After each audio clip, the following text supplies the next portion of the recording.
అండి రాణం చేతి వంటలో చికెన్ అయితే ఇలా ఒకసారి ట్రై చేసి చూద్దామండి. ముందుగా అయితే ఆయిల్ పెట్టి కోట్ పెట్టేసాను. ఇదే చెక్క మొగ్గ ఇలాచి వేస్తున్నాను.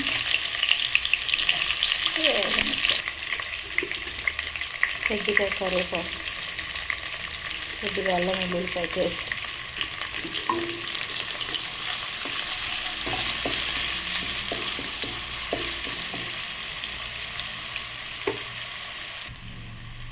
అల్లం వెల్లుల్లి పేస్ట్ కూడా ఎలాగైతే వేగిందండి. ఇప్పుడు దీంట్లోకి ఉల్లిపాయ టమాటా పేస్ట్ వేద్దాం. అయితే ముందుగానే మిక్స్ చేసి పెట్టాను. ఇదైతే ఇందులో వేద్దాం. మసాలా అయితే ఇలా వేగుతుందండి. ఇప్పుడు ఇందులో కొంచెం పసుపు వేసుకుందాం. కొద్దిగా ఉప్పు కూడా వేసుకుందాం. కొద్దిగా కారం వేసుకుందాం. కొద్దిగా పుదీనా వేసుకుందాం. ఇవన్నీ ఇలా కలిపి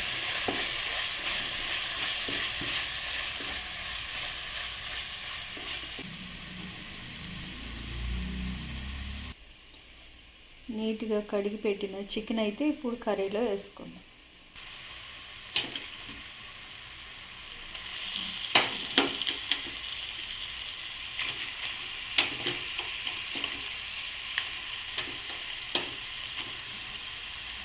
ఇదిగా కలిపిదా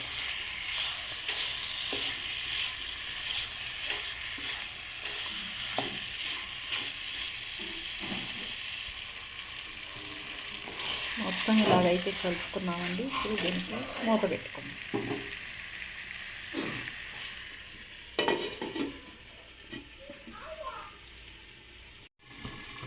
ఇలా అయితే ఉడుతుందండి. ఒకసారి చూద్దాం. వాటర్ అంతా ఇలా బయటకి వచ్చిందండి. ఇప్పుడు ఇలా కలుపుకున్నాం. వాటర్ అంతా ఎగిరిపోయేలాగా ఉడుతుంది.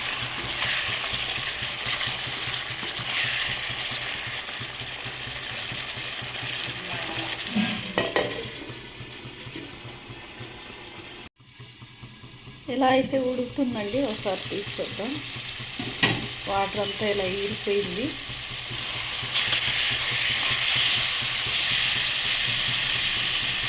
ఇప్పుడు దీనిలో కొంచెం ధనియాలు కొబ్బరి పొడి అయితే వేసుకున్నాం.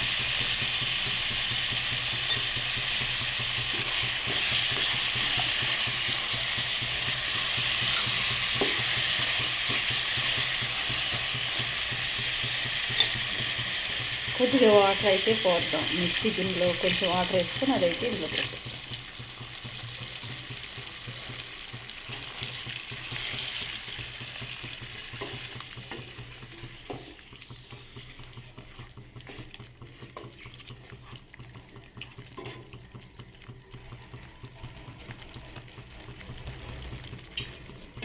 మూత పెట్టేసుకుని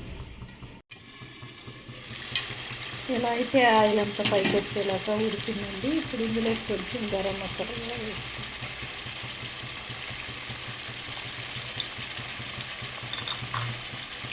కొద్దిగా కొత్తిమీర కూడా వేసుకుంటాం.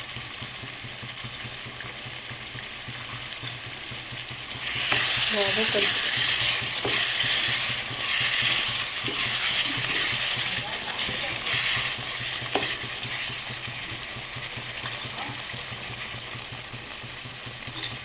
ఇంతేనండి. గ్రేవీ లాగైతే చికెన్ అయితే రెడీ అయిపోయింది.